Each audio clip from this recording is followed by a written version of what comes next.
the money. That's what I always say. You always follow the money. Yeah. This is Follow the Money with Mitch Moss and Pauly Howard on VSiN. Welcome in. We are live in downtown Las Vegas from the Circa Resort and Casino. We're going to hit some baseball and some NBA here as Keith Irizarry joins the program now. He is on the Progressive Guest Line. He does a little bit of everything. VSiN Contributor. I heard him hosting over the weekend with Will Hill. He's on MLB Network, NHL Network, SNY as well. Keith, good to have you on the show today. How are you? It's great to be with both of you guys. Been too long. Missed you guys. I love betting awards in almost every single sport. I think that Cy Young betting is almost my favorite bet to make every single year because you basically have action throughout the entire season, right? You have like your 30 plus starts you hope from the guy that you're betting on. And then you're trying to like fade the other guys who are going to be contention every time that they go. So I think it's a great bet to have for like 6 months. I don't have any bets yet. You do. Who do you like? Yeah, so I think in the National League, it's, Skeens' award to lose, right? That's the assumption. He's the odds-on favorite. But sometimes you just kind of look at who the best team is going to be, and it should be the LA Dodgers. And then you look at the rest of their pitching staff, and you wonder about Blake Snell. He's already won the award twice. 10-1 odds was the best that I saw, at least as of this morning. You saw what he did post-July 9th when he came back with the Giants. He was back to looking like a stud. He'll get the strikeouts. We know he's going to walk some batters too. But if he can stay healthy, and I know that's a big if, but if Blake Snell is healthy, why can't he win 17 or 18 games with that loaded roster? Maybe lead the National League or be top 5 in the National League in strikeouts. Put it all together. I think there's a really good chance he could be your National League Cy Young. Very good. You're excellent at baseball. How about what do you think of the Dodgers with the win total 103.5? You joked with me right before we went on the air, like, is that too low? It does. It feels low. Top to bottom, they are virtually flawless. You want hitters? Sure, we got them. You want guys that have won MVPs? Yep, bunch of those guys. You want some young guys? Yep, got them. You want a rotation that can go 9 deep if Shohei and everybody else is pitching? Sure, got that as well. And then I think the NL West is probably a little bit weaker than it's been in the past couple of years. So put it all together, yeah, I would lean to the over, even though my old partner, Matt Stryker, when we used to do Better's Eye, we used to talk about this a lot. Stryker said he would never take a bet of a team for over 100 wins. I remember, I think it was 2 years ago, the Dodgers were set at 101.5. I took the over, he took the under, the over hits. But typically, I agree with Stryker on that one. I'm going to go against him on this one, too. I'd probably go over. Yep, I'm with you. What's the talk there and the excitement with the Mets? Soto looks great, but they got the bad news on Manaea. Yeah, well, actually, I'm going to be on SNY tonight, Honda Sports Night, and that's actually one of our lead stories is Sean Manaea. You got Montas now is out a little bit, too. You don't know what the deal with Kodai Senga is. The talk about the Mets is Mets fans are still excited. They love Juan Soto. They love bringing back Pete Alonso. They love bringing in, Jose Siri. They love the rest of this batting order. Francisco Lindor can't do any wrong in any Mets eyes, right? Nimmo's going to be a star. You go on and on and on about this Mets team. I will continue to come back to it. I'm afraid about this pitching staff. I still think they should mortgage a little bit of their farm system. Go get Dylan Cease if he's available. I'm willing to trade away, whatever you need to do, barring a few top guys. But I think you got to go do that because the time to win is right now for the Mets. All right, let's go to the American League here. The team that won the World Series only 2 years ago seems like it's forgotten and in the past, and nobody's talking about them. What do you think of the Rangers win total? I like that they added Jake Berger. Jacob deGrom is telling us he's healthy. The Rangers are telling us that he's healthy too. This win total at 85.5, again, feels very attainable because you look at that division again, right? The AL West, I think, is a little bit weaker. The Astros should be weaker. The A's are not a quote-unquote layup, but they're not good. The Angels are bad, and then the Mariners are going to be a good team. You got a bunch of young players on this Rangers team. Seager is looking for yet another 30 home run season. I think Adolis Garcia is going to approach 40 home runs. I think their bullpen should be solid, if not great. And then I like the idea that they're running with a few of the starting pitchers that they're considering in the closer role. They're considering John Gray. They have Logan Webb now, considering him in the closer spot. I think this team is deeper than people believe. Same thing with the Royals then? Right? Last year, awesome story. Go ahead. Yeah, so the Royals is an interesting one. So 82.5 just feels like a really low number. And I think it's a sharp number. So on FanDuel, you can get this at plus 106, which the value is there. I think that if you're looking at star potential, Bobby Witt Jr., potentially could be the American League MVP. Reagan's was awesome last year. You add Jonathan India, and I like him a lot in that lineup. There are some question marks. They won 86 games last year.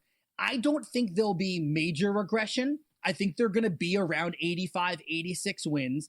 I think that division, besides the White Sox, that division is pretty darn good. Yep. I think, you're going to see teams battling each other.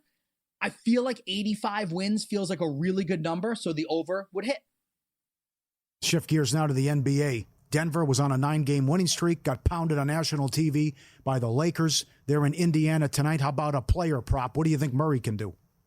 Yeah, so I like this one. I think we could have some fun here if you want to ladder Jamal Murray. So 3 or more threes, you get it at even money on FanDuel. I actually missed it this morning. I read that it was at plus 102. I got in at even money on FanDuel, right? If you want to ladder this forward, then go Murray 4 or more threes at plus 260, 5 or more threes at plus 650. The reason I do this is he had 6 threes in three consecutive games, 4 of his last 5 games.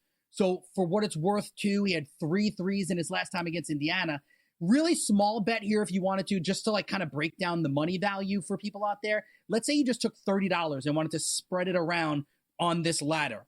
You do $12 on the first leg of it, on the 3 or more threes. Hit that, you make your $12.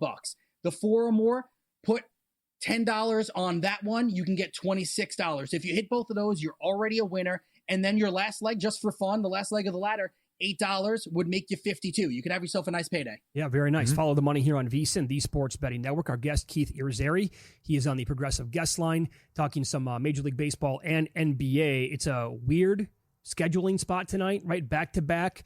They played in Minnesota last night. The Wolves hosted the Thunder. It was a good game, back and forth. They just played like 2 Thursdays ago, and Minnesota blew them out basically from start to finish. Now they're meeting tonight in OKC. Thunder a big favorite here. I love Naz Reid. I have a ticket on him to win the 6th Man of the Year. Again, I don't think it's going to happen because now he's starting too many games. But you want to bet on him tonight. How so? I do. So follow the money. Let's follow the streaks and the trends. 10 starts in the month of February. He's averaging 20.1 points per game and about 9 boards per game. Put it all together, and it basically gets you above the prop that I like. The over 26.5 points and rebounds. Get it around minus 120 whenever you dive in. Also, you just kind of look at, if you're going to play this bet, figure out what's the thing that could get in the way of it. And I don't think it's the rebounds, right? I think he's going to get you 8 or 9 rebounds almost every night. So is it the points? Well, 22 or more points in 4 consecutive games and in 7 of his last 9 games. I will also throw out there, if you wanted to have a little sprinkle and get a little plus money there, plus 160 for a double-double on Naz Reid tonight. Anything else you like on the card?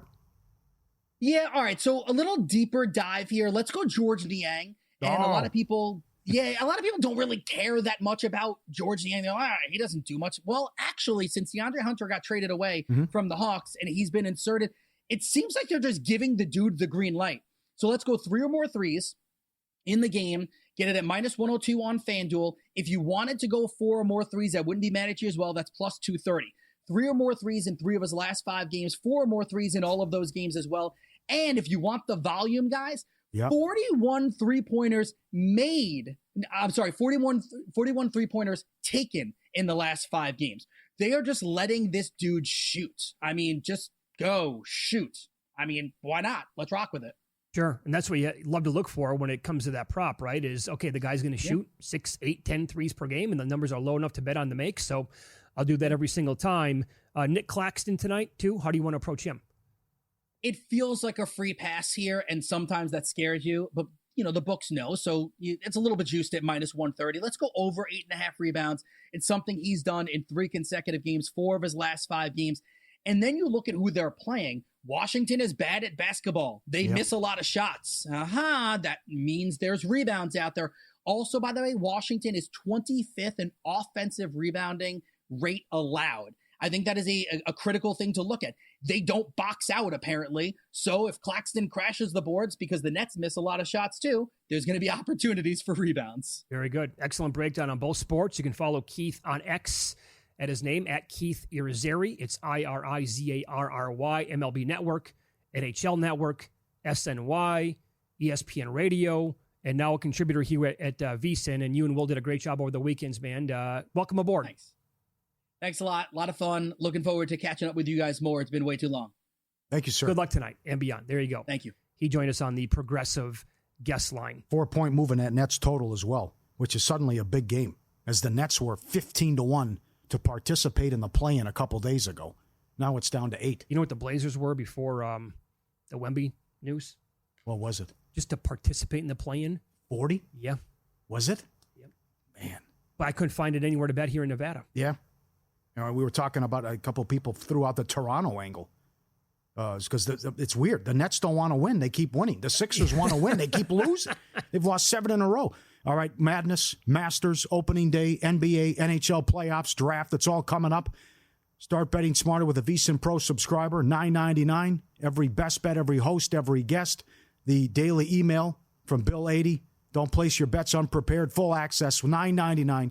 VSiN.com/subscribe. Great deal. Join the team now. Tell your friends. All right, follow the money here on VSiN, the Sports Betting Network. Always get in touch with the show on X at VSiN Live, at Mitch Moss Radio, at Pauly Howard. Email is ftm@vsin.com. Tonight's Hoops card is up next. Some really good matchups in the NBA and one huge one in college between Houston and Texas Tech.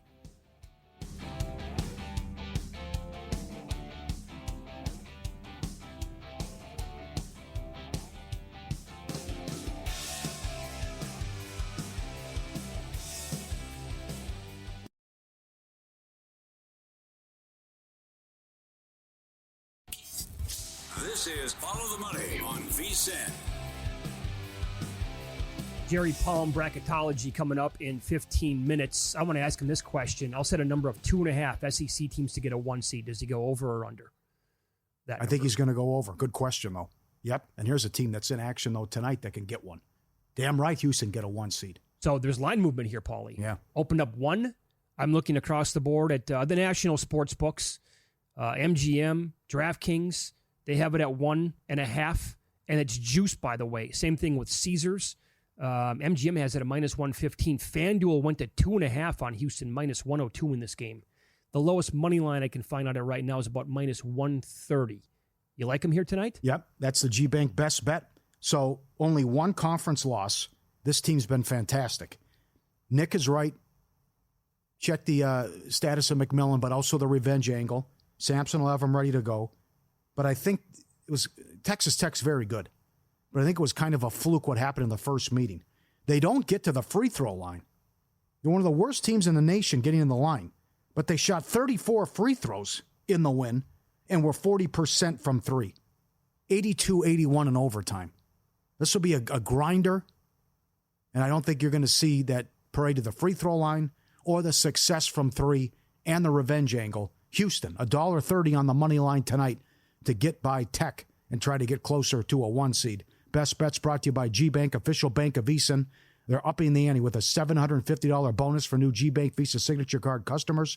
New customers who spend $1,000 on eligible purchases within 90 days from account opening get a $250 bonus.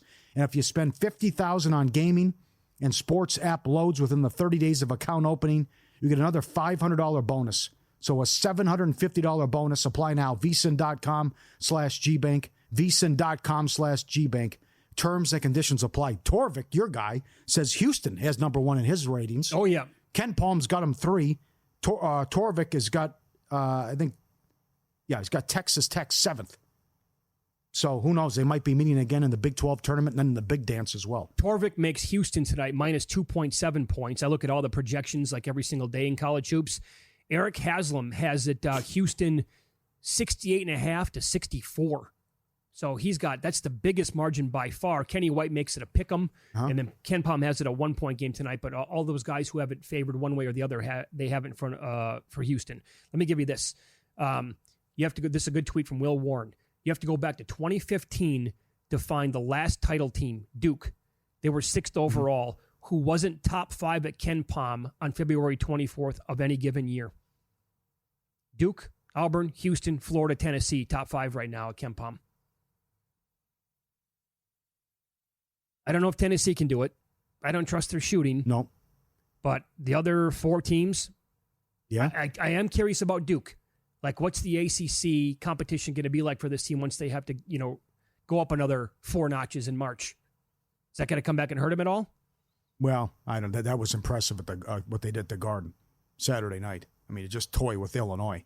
That was a great performance. But I think you can see a surprise. I think you can see a lot of candidates and a lot of teams playing well. How about the Garden, the association? A lot of things going on here with the moves. Nets, Wizards 213.5 up to 217.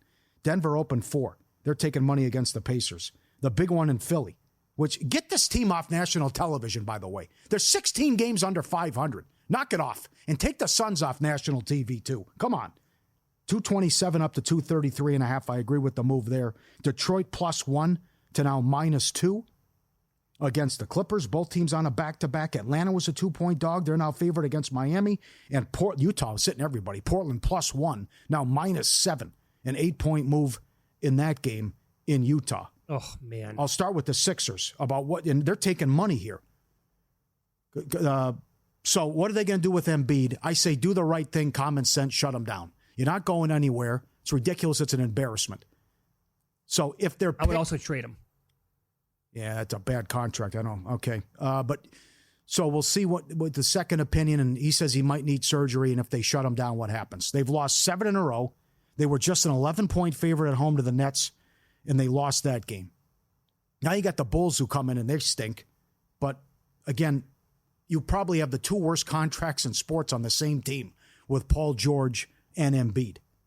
If the pick is top 6, they keep it. If not, it goes to OKC. Right. So, again, it's like this Dallas thing from 2 years ago where they said, we're not going to try for the play-in. And they got lively. And it worked out, and they went to the finals. Then the ridiculous trade. But I think you'll see Philly do the right thing here and shut Embiid down and just say, okay, that's it. But the other thing is they could still do that, sit people, but the Bulls are so bad, and maybe the Nets and Raptors don't win enough games, and it still works out for Philly. But still, what a disaster. This was a team that had title aspirations, and they're 20-36 on the 7-game losing streak. Okay, I know what you said about the Bulls 20 seconds ago. I get it.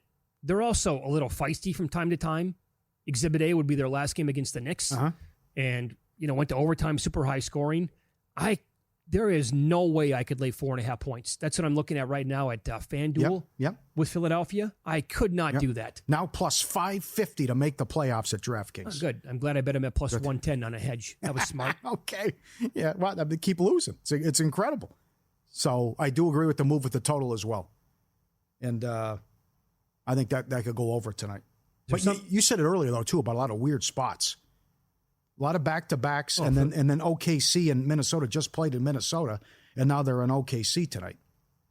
For the life of me, I can't get over the scheduling here by the NBA. Yeah. They just met 2 Thursdays ago. That, too. And Minnesota played like their A-plus game, and they beat them. Mm-hmm.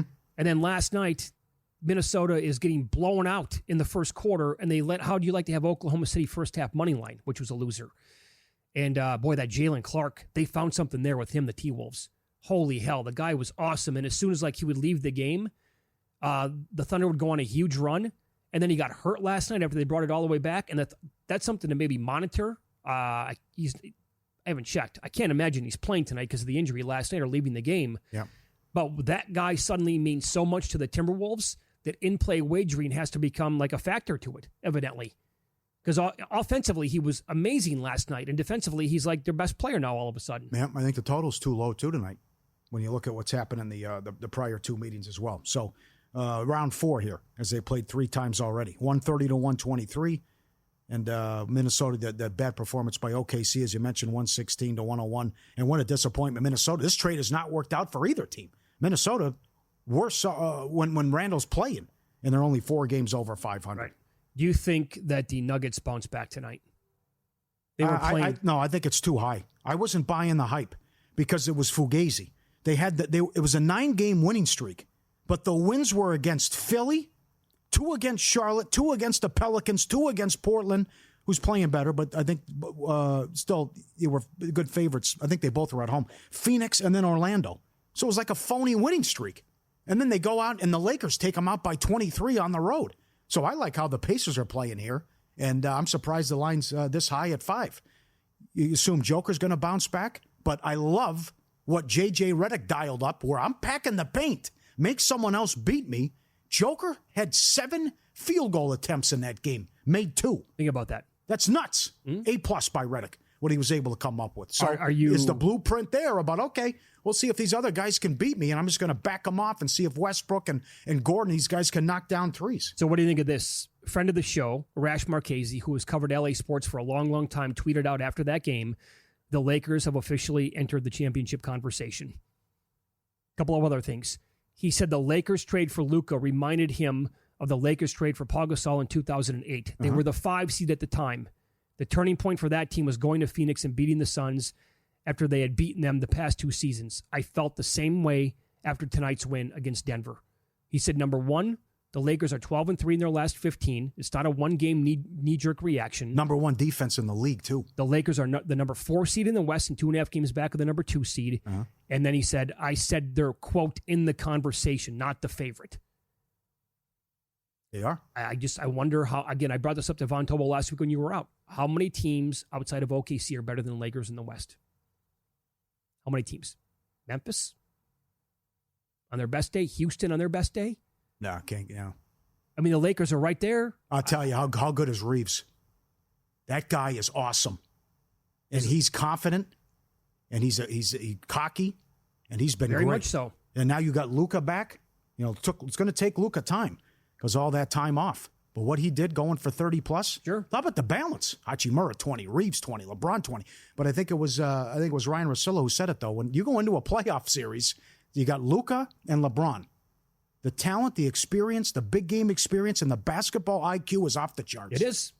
And I don't know if a team like Memphis or, I'm trying to come up again with teams that are better. Houston, like with all their youth. How does it work against the Lakers? Yeah. You want to take the Hornets after that embarrassment in Portland? Oh, my God. How bad are they, Jeff Shore, yeah, I know, but they beat the Lakers, though, 10 days ago? Yeah. But to lose by 50, 60 points, they're catching a bunch against the Kings. Kings can't be laying that much.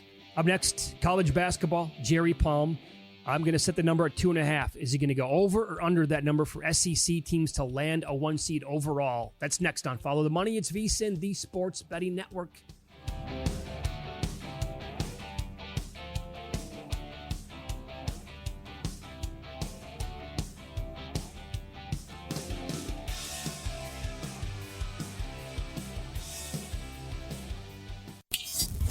This is Follow the Money on VSiN. And I love this time of year, gearing up for the madness, looking at projections. Only a couple of weeks away from Selection Sunday, then the madness really begins. And our next guest does a great job for CBS Sports as their bracketologist. Jerry Palm's been doing it for a long, long time, and he joins us here on the Progressive Guest Line. Jerry, thanks for the time today. How are you? I'm great. How are you? Doing really well. I'll set the number at 2.5. That is number of SEC teams to get a 1 seed this year. Do you want to go over or do you want to go under that number? Yeah, I'm going to go over. They've had 3 in pretty much every bracket since the committee gave it to us a couple of weeks ago now. And there's still a couple of other teams in contention. I think it'll end up there. Okay, so then who would be the 4th team then? At this point, it has to be Duke over Houston, I'm guessing, yes? Yes. Yeah, Duke has just been dominant. Duke is going to have to do something to mess it up to avoid being a number 1 seed. But, the problem for Duke is that their schedule, that nobody in the league is really a great win for them. Clemson and Louisville are good wins. Maybe there will be quad 1 wins, but there isn't really anybody else in that league that all they can do is win by as much as they can. Because, the half the metrics care about how big you win by. So, just go up and throw up as big a number as you can. They just beat Illinois by 43 the other day. And Illinois is really struggling. They've had like a illness going through the team over the last couple of weeks. It's really been tough on Illinois. But, so Duke, just throw up big numbers, beat the teams you're supposed to, which is all of them, and beat them as badly as you can. The only sure thing right now is Auburn, you think? Yeah, I mean, I don't know. Auburn would have to just go in the tank to not be a number one seed, like lose everything from here on out, because we're almost out of season now. You know, we've got maybe 4 games left in the regular season in conference tournaments, and you know they just have to go sideways. They have like I think 14 quad one wins, and you know nobody else has got more than 9. So not all quad one wins are the same, but that's still a pretty impressive number. So then Houston, and it's a tough spot for them tonight, obviously playing in Lubbock against a really, really good Texas Tech team, and it's revenge here for Houston. But like I'm guessing if they were to win out and they still have Cincy, Kansas, and Baylor on the road in the regular season, like they're going to get a 1, I would imagine. Who would they leapfrog then? I'm not sure they would. It depends on these other SEC teams. You know, Florida's up there, Tennessee's up there. I don't think it's a guarantee Houston's going to jump those teams because those teams are playing, you know, quad one games every night. However, only one of them can win the conference tournament. So, you know, Houston could push. They're probably the most likely team to push one of those SEC teams off the top line. And if they don't get 3, it'll probably be because of Houston. And they lost 3 non-conference games too as well. That's wild. All right, I'm here for the Drake discussion. Love the Drake. What are they going to? They could be 29-4. Would that give them an at-large in the Missouri Valley? Probably not. Come on, Jerry. I'm a Midwestern guy. I love the Valley. But, you know, it's just, I don't see, I mean, they're 58th in the net right now. They beat Vanderbilt and Kansas State, so that's nice. But they got 2 quad 3 losses at home. You know, just, I mean, there's no margin for error for teams like Drake. There just isn't. Because their league isn't going to give them enough good teams to play to build up a resume. So they have to do it outside the league. And Vanderbilt's a borderline team. Kansas State, you know, is a Big 12 team, but they're not a bracket team. And there just isn't enough juice in this schedule, which ranks, by the way, 195 as of this morning. So that's not even a top half of Division I schedule. And you take quad 3 losses, and there just isn't. You know, I mean, when you compare them to other teams that, you know, play better schedules and get better wins, it's hard. It's hard for teams like Drake. It's hard for, you know, the champions of that league and similar leagues. You know, you've got to really do something outside your league, you know, to get the committee's attention and then not screw it up inside your league. Okay, so I know where you're going to answer this, but I have to ask you. Let's stick then in a similar league, I think, in the Big West, because San Diego and Irvine are both awesome. San Diego's 24-4. Irvine is 23-5. They don't play again in the regular season. Let's say they each run the table and meet in the Big West title game, and it goes to like overtime where it's very close, 1-possession game. I'm going to guess the loser of that game is going to be out. Correct. No. That's right.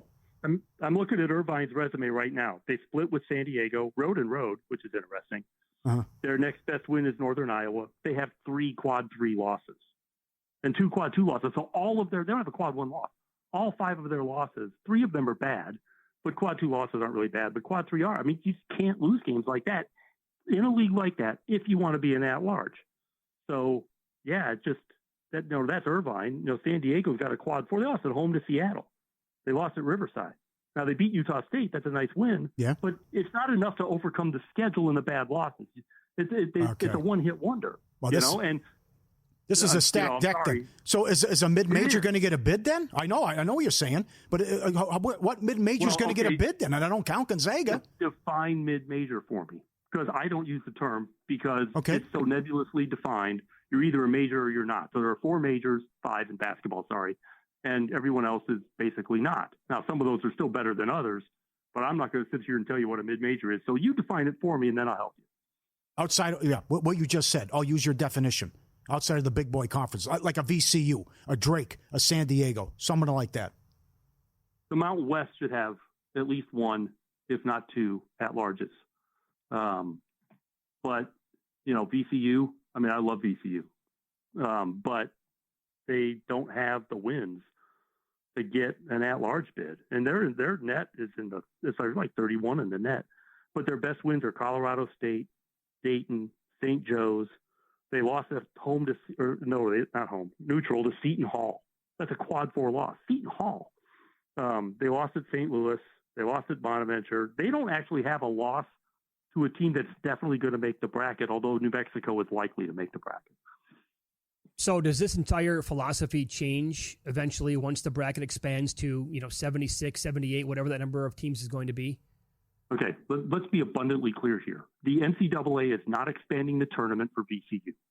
No, I understand that. They're not expanding the tournament for Drake. Mm-hmm. They're expanding the tournament for Syracuse, who might be a 500 team. That's who they're expanding the tournament for. They're not, I don't mean to pick on Syracuse specifically. That's just an example.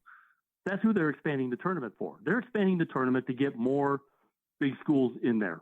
And it's possible someone like Drake would benefit from that, maybe in a given year. You might see an Irvine benefit from something like that. But most of those schools, if not all of those schools, are going to be majors because that's who they're expanding for. Correct me if I'm wrong on this. Isn't the reason why we all love March Madness and have now for 3+ decades because of the Cinderella story and the underdog? Oh, absolutely. Yeah. I mean, everybody loves those stories. I love them too. Although my team is not one of them, but still, I love those stories. But it's, that's not really what draws eyes and makes money. Where did you have Wisconsin on your seed line before that epic collapse on Saturday at home up by 17 to Oregon? 2. Now they're a 3. Golly. Yeah.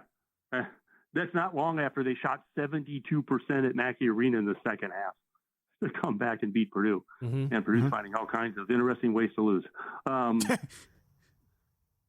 So they were a 2. Now they're a 3. The thing about Wisconsin is they were one of, I don't know if I've said this already, the top 6 teams in my Friday bracket all won.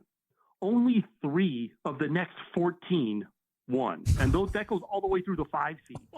Jeez. So when everybody loses, sometimes nobody loses because you can't take all of them out of the top 5 seeds, right? So I think Michigan State moved up two lines from 4 to 2 because they're one of the teams that won and they won at Michigan. And but everybody else either dropped like 1 seed line or didn't drop at all. It may have dropped within the seed line, but not off a seed line. I'll give you one here. Kansas, they're in action tonight against Colorado, but they close in March in the regular season. Texas Tech at Houston, at Arizona. Like, what's rock bottom for this team if they lose maybe, all of those games in March and get bounced right away in the Big 12? What's like the lowest or highest number, depending on how you look at it, number that they could get? As a seed? Yep. Oh, boy. If they lose five in a row from here, oh, boy. Well, if they win tonight, then they lose out. Okay, so then you're talking about 19 and 13. They're probably 7-8 because they always play a great schedule. But they're probably they're outside the top 25, number 25 at the 7. So 7, 8, maybe even 9. It always depends on what other teams do also. You can't analyze seeding in a vacuum. Sure. You can follow Jerry on X. He's at JP Palm CBS. Does a great job as a bracketologist for CBS. Really fun conversation, Jerry. Thanks for the time today. We appreciate that. Sure, anytime. You're awesome. Think about the standard you're holding these teams to. These guys can go multiple games under 500 in league. And I win 29, 30 games, and I can't get an at-large. It's maddening to hear that. And he's right, though. They're not going to expand for a VCU type. It sucks. They're Irvine, that's because they had a bad loss. But San Diego, to win right. If you're going to win 20, 30 games, this is stupid. Come on, man. These reports keep surfacing, and they couldn't be more baffling to me. We'll discuss it coming up here on Follow the Money as VSiN, the Sports Betting Network.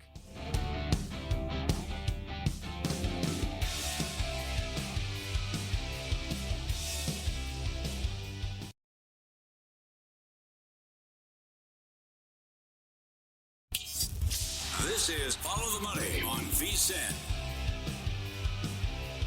So we just had a strong conversation with Jerry Palm, bracketologist, CBS Sports. I'm not disagreeing with him. He's not the one setting the rules. He's just trying to predict what's going to happen. And if you missed it, it'd be a good one to go back and watch later on today on the VSiN Watch app. Get it on your iPhone or on your Android, VSiN Watch app. When he said they're not expanding the tournament for the VCU types, not going to expand for San Diego or Irvine. And I get it, but doesn't that suck? Like who wants a Syracuse in from a Power 5 when they don't deserve to be in? And again, as he said, not picking on Syracuse, You can pick out like any 6-10 team in conference from Power 5 and say, well, they don't deserve to be in. Their resume is no good. This is like, I hate to say this. It feels like almost a slow death to the tournament. You're right. You nailed it when you asked him, and he agreed with you. This is why we watch in March. We want to see these great stories and these Cinderellas. You don't want, as Vitale always says, don't reward mediocrity. You get 30 chances at it. Yes. If you can't have a better record than that, get out. And the standard you're holding these little guys, the little schools to, is ridiculous. If I go 29-4 and it's not good enough. And for his line about, well, everyone has a bad loss. Everyone, exception of Auburn. But I mean, you're playing 35 games, 30. It's silly. And what they did to the Valley last year, not getting Indiana State in with a great story, it goes back, and you almost ruined my vacation when you sent me a text saying, listen to Pat Forty and Dan Wetzel's latest podcast, College Football Inquirer, because the same thing's going on in college football. The greed is off the frickin' charts. It's like, how much money do you want just to squeeze a few more million? So they want to expand the college football playoff, get 4 automatic bids to the Big Ten and the SEC, and then we could be looking at possibly a 7-5 team make the playoff. Yeah. Because the non-conference would be rendered irrelevant. You could go 7-2 in league. Your top 2 teams would be in, not face-off in the championship Saturday. It would be the 3 against the 6 and the 4 against the 5. That's correct. And if the 6 happens to beat the 3 they're in, like an Iowa or somebody like that would get in, or like a Mississippi State or something like that, all for just an extra $3 million, which you pay a defensive coordinator anyways, you fools. Yeah, think about the overall greed in college basketball on that side. Again, I was like, 10, 12, Paul? We were in that range when this thing turned into a monster. And then all through high school, and it's Selection Sunday, the best day of the year, and here we go with the madness. It was always about the little fella and how much damage they might potentially do. So slowly but surely here, now the people in charge of this, they're getting their wish by whittling the little guy out. We want as few of these teams as possible. Who has this idea in their brain? Mm-hmm. It's completely maddening. Right. What a way to take a wrecking ball to the best event that you have. And I know that's probably down the road, but here you go again. What if it happens again this year and you can't get like an at-large bid in from one of these non-Power 4, Power 5 schools? Well, I don't like his definition. The Mountain West is not a mid-major league. They get 3, 4, 5 bids every year.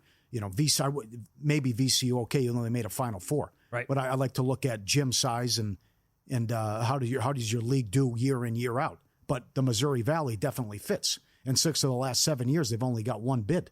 And what they did to Indiana State last year was a travesty, which also would have been a great story. Sure. Again, who wants to gather around the campfire and watch teams at 500 play? Thank you. It's like, give me the little guy with the upset, the backstory, and a team that's 29-4. That's what I want to watch. That's a hard pass. I don't watch a team that's 4 games under 500 in league play. No. So this is the report, or I should say the reports that keeps swirling in the National Football League that I just cannot wrap my brain around. And that is Matthew Stafford not being on the Rams next year. He's owed, $27 million? He's going to want more money than that. So the idea of him bolting but still playing for a team like the Giants because he has some family ties to the organization, how does that make sense where he's going to close his career, always been a dome quarterback, he's now going to go play outside in cold weather on a team that has a piss-poor offensive line, and they're one of the worst teams in football anyway? That makes sense? That's how he's going to close it and say, okay, guys, this is good for me. I love my cousin who's running things here at the team, so I'm going to go here and be 3-14 and get my ass kicked every single Sunday. Right. Last place team. I don't get this at all. I don't get it at all. And then Rodgers to the Rams, if that were to happen, or if he goes somewhere else? Yeah. This would be pretty good for the league, though. If Stafford goes to the Giants and then you get Rodgers to go to the Rams. I don't know why the Rams don't say, hey, we won a Super Bowl. Let's ride this out together. I want you to retire with us. What do you want? And then they can't make the numbers work, so they say, okay, go out and gauge your interest. How much you're worth, and then we'll see if we can make a trade. And why he's going to get killed with the Giants. Oh, that's a horrible fit and a horrible situation. As far as Rodgers, now he comes out peacocking about, well, I want to go to a team that's good and that they want me.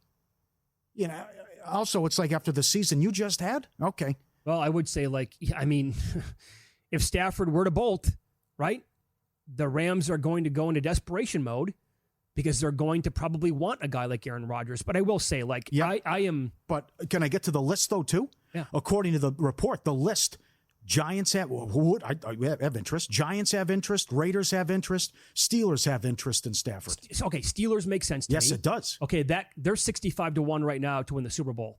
Mike Palmer and I talked about this on Friday. If you told me right now I got inside information that Stafford's going to go to Pittsburgh, won't you take a slice of them to win it? Yes. So would I. Mm-hmm. Now, I can't say the same thing about Aaron Rodgers going to the Rams, though. Like, I think it's a clear downgrade going from Stafford to Aaron Rodgers. Yes. And the Rams have been watching that team play down the stretch and how they nearly won in Philadelphia and how all of those young players hit on the defensive line. Yeah, why wouldn't you run it back? I don't get it. That's why they're one play away from beating the Eagles. I would bet them to win the NFC next year if I knew that Stafford was coming back. Mm-hmm. If he doesn't and Rodgers goes there, I am not betting the Rams. That's how big of a downgrade I believe it is. Mm-hmm. Because I do think they have the young talent there. I mean, did you watch the game against Philadelphia? I know Hurts was hurt and injured in that game. I mean, the safety was all-time bad, but the guy couldn't move. But, I mean, Verse, Fisk, all those guys there, going back to last year with Kobe Turner and the offensive line with Kyrie Williams, right, at running back, scoring all those touchdowns. And if they lose Kupp, okay.